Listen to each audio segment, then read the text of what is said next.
Nou vriende, ons is dankbaar dat ons vanmôre weer saam met u kan wees en een ding is verseker dat tyd stap aan, tyd wag vir geen mens nie en so loop elke dag verby en 'n dag word 2 en 2 word 'n week en 'n week word 'n maand en 'n maand word 'n jaar en so word ons ouer en so beweeg ons nader na die dag van ons dood en die dag van ons voor die Here moet gaan rekenskap gee van ons lewe. Daarom roep die Here ons op dat ons daar so sal tel dat ons 'n wyse hart mag bekom en is die gebed van my hart dat vanmôre se oordeenking ook vir u 'n wyse hart sal gee, 'n hart van verstaan, 'n hart van ootmoed, 'n hart van toewyding aan die Here. Nou vanmôre is ons tema so iets wat van 'n vreemde tema wanneer ons gaan praat oor Paulus die bedelaar, maar ek dink soos u saam met my die boodskap volg, sal u gou agterkom waaroor ons vanmôre gaan praat. Nou vriende, as ons dink aan 'n bedelaar, dan sien ons hier in ons geestesoog 'n persoon wat langs die pad staan, heel moontlik ongeskeer, vuil. Sy klere is redelik in vodde en hy staan in bedel, vra vir geld, vra vir brood, vra vir almoses en dis hoe ons 'n bedelaar hier in ons geestesoog sien en dit is ook presies die regte beeld wat ons dan van 'n boemelaar het wanneer ons dan dink aan iemand wat so op die hoek van die straat staan en bedel. Maar as ons kyk na die apostel Paulus en ons praat vanmôre 'n bietjie oor Paulus die bedelaar, sal u sien ons praat in 'n hele ander opsig van Paulus die bedelaar.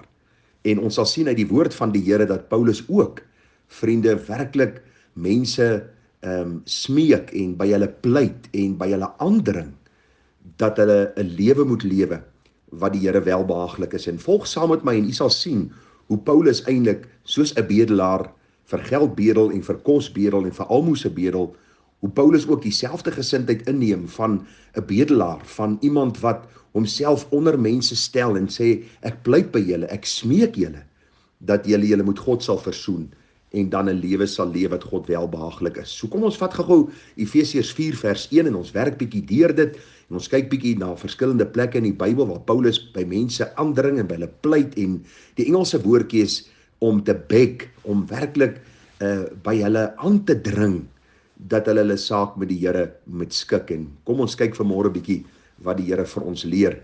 Daar in Efesiërs 4 vers 1 lees ons, ek vermaan julle dan, ek die gevangene van die Here, om te wandel waardig die roeping waarmee julle geroep is, met alle nederigheid en sagmoedigheid, met lankmoedigheid terwyl julle mekaar in liefde verdra en ernstig strewe om die eenheid van die Gees te bewaar deur die band van die vrede.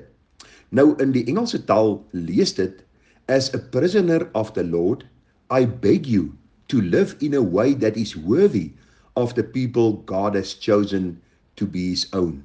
Kan u die woordkeuse agterkom?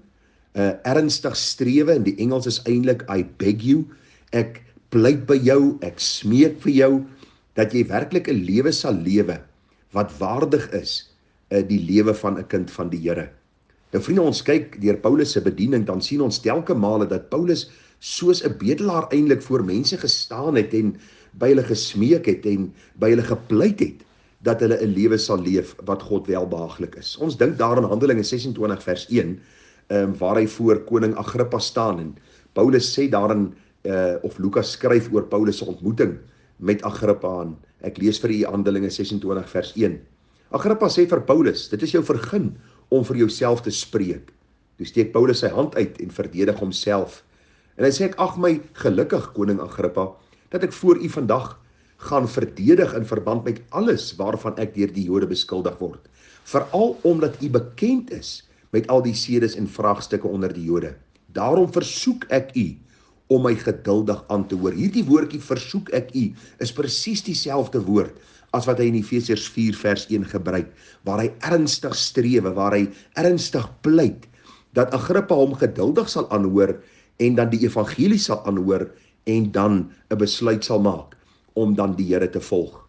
In Romeine 12 vers 1 praat hy met die kinders van die Here en Paulus sê, ek vermaan julle dan broeders by die ontferminge van God, dat julle julle liggame stel as 'n lewende heilige en aan God welgevallige offer, dis julle redelike godsdiens. Hierdie woordjie vermaan is presies dieselfde woordjie dat Paulus pleit by hulle, soos 'n bedelaar voor hulle en hy sê, broeders, ek staan hier voor julle en ek pleit soos 'n bedelaar pleit vir voedsel, pleit ek by julle, dat julle tog sal besef dat julle vrygekoop is deur die Here en dat julle julle liggame nou moet stel as 'n lewende heilige en aan God welgevallige offer.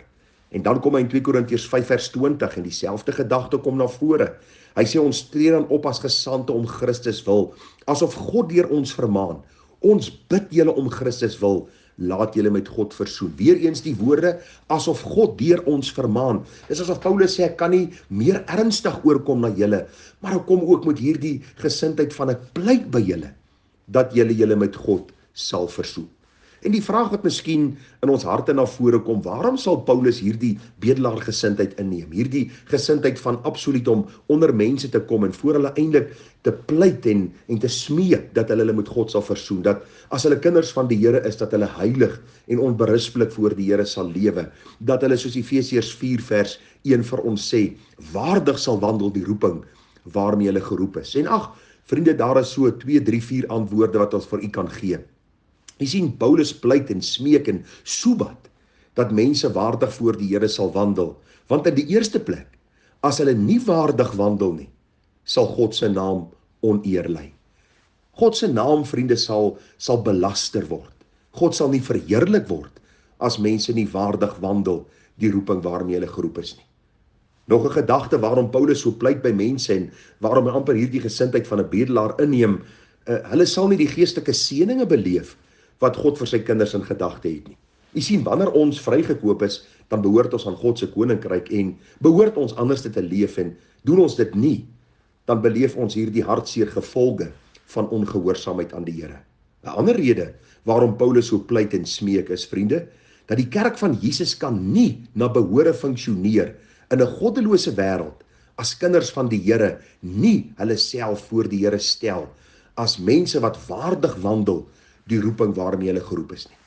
As die kerk van die Here Jesus nie met alle nederigheid en met alle sagmoedigheid en met alle lankmoedigheid mekaar in liefde verdraan, ernstig strewe na die band van eenheid nie, hoe gaan die wêreld Christus in ons sien?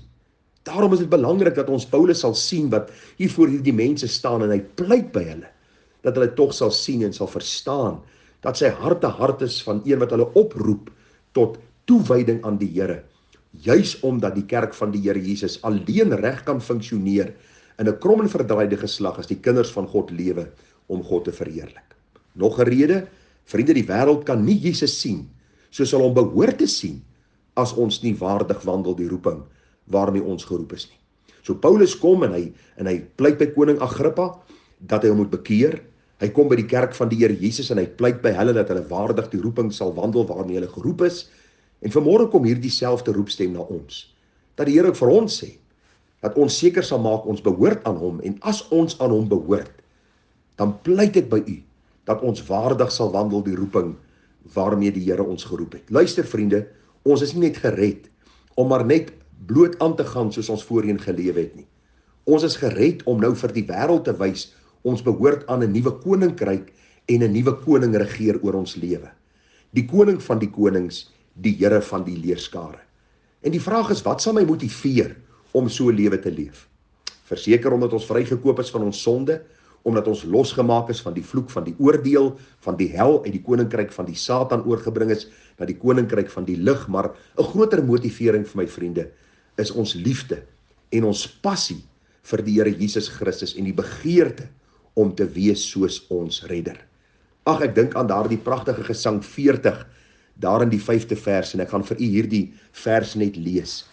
Gesang 40 vers 5 sê, uit diepe dank tot Gods behaag, moet ek volkome wees soos hy. Is dit my doelwit al my dae, verskyn sy beeld al meer in my. Hy sal my sterk deur sy genade, dat ek in sy gebooie bly, al doen ek dikwels nog die kwade, tog heers die sonde nie in my. En dis die begeerte wat ek vir myself het, wat ek vir u het vanmôre, dat ons werklik waardig sal wandel die roeping waarmee die Here ons geroep het, dat ons die apostel Paulus sien wat by ons pleit en vir ons oproep as kerk van Jesus, dat u my sal hoor vanmôre as leraar wat u oproep. En ag vriende, terselfdertyd vir u sê, kom ons stap saam en ons wandel waardig die roeping waarmee die Here ons geroep het. Ja, soos die apostel Paulus sê, hy sê, I beg you to live in a way that is worthy of the people God has chosen to be his own. Mag die Here ons genade gee daartoe en mag hy ons wysheid skenk om so te lewe dat ons hom kan verheerlik. Mooi en 'n geseënde dag vir u verder. Tada.